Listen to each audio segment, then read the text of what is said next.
Très chers amis, bonsoir. Nous sommes ensemble pour un nouveau selfie, le selfie du lundi soir. Qu'est-ce que véritablement l'humilité? Avec votre permission, j'aimerais lire quelques mots ce soir du Orchot Tzadikim qui dit la chose suivante. Lo bifnei agdolim levad tzarech liot shefal ruach elaf af lifnei aktanim. Il ne se suffit pas d'être humble devant le plus grand que soi, mais il faut être capable d'être humble devant plus petit que soi. Parce que très souvent, très chers amis, on a une certaine humilité quand on voit des gens qui nous ont dépassés, que ce soit dans le domaine du matériel, dans le domaine de l'intellect, dans le domaine de la spiritualité. On se sent automatiquement humble parce qu'on voit devant nous des géants financiers, des géants intellectuels, des géants spirituels. C'est quelque chose, si je pourrais dire ainsi, d'automatique et d'habituel.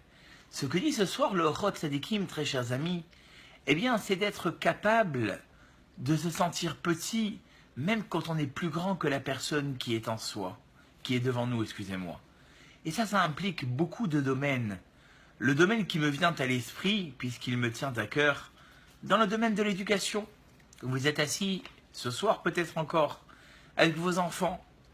Vous connaissez par cœur la page d'études de Torah, la page de mathématiques, la page de français. Est-ce qu'on est capable de se mettre à leur hauteur? Est-ce qu'on est capable de se dire, tiens, je vais tendre l'oreille à ce qu'ils ont à dire? Très souvent, ce qui fait barrière dans cette humilité, c'est qu'on n'est pas prêt à écouter. C'est qu'on n'est pas prêt à apprendre parce qu'on se dit, ils sont bien plus petits, j'ai une grande expérience. Et pourtant, le proverbe nous dit, Mikol met la médaille. De tout ce qui m'ont appris, de tout ce qui était en face de moi, iskalti. J'ai appris quelque chose. Mikol talmidai, c'est écrit de tous mes élèves. Ça, c'est un point. Et puis, même si c'est pas par rapport aux enfants, des fois, la classe sociale fait qu'on se retrouve en haut de l'échelle. Baruch Hashem, on a réussi. Et ce qui se passe, très chers amis, et ça me fend le cœur, et j'y tiens beaucoup, c'est qu'il y a des classes sociales. Toi, t'es pas mon style, toi, t'es pas dans mon trip, t'es pas la personne que je fréquente en général. Et voilà ce qui se passe. Et on fait des classes, et on fait des modèles, et on fait toutes sortes de choses, très chers amis, qui très souvent, vont classer les gens. Et ça, c'est très mauvais. Parce que quand on classe les gens, quelque part, on a reculé la venue du Mashiach. Voilà pourquoi le Orchot Tzadikim, très chers amis, terminera en disant Vehaoler bederer ze, celui qui va dans ce chemin-là, Yezake et Arabim, il va faire mériter les gens qui sont autour de lui. Pourquoi il va les rendre méritants? Kihuno sechen be'ene kol roav, les gens l'apprécient. On n'aime pas quelqu'un d'autant.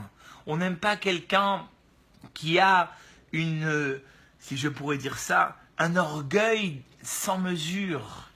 Mais bien au contraire, Vechol ma'asav vesidre inanav mekubal lahem.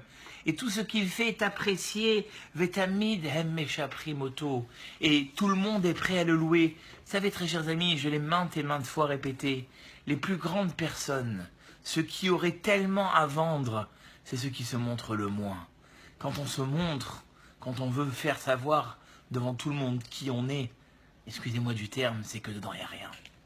Quand on a énormément à l'intérieur, on n'a plus ce besoin de se montrer. Voilà pourquoi le Orchot Tzadikim dira ce soir que l'humilité, elle ne se travaille pas vis-à-vis des gens qui sont plus grands que moi, parce que ça c'est naturel quelque part. Je m'écrase devant plus haut que moi. Mais si j'ai été capable de m'écraser devant plus petit que moi, de ne pas me montrer, de ne pas m'affirmer, de ne pas mettre de côté, j'ai gagné beaucoup. Voilà la pensée de ce soir, très chers amis. Je vous dis à très très bientôt pour un nouveau selfie.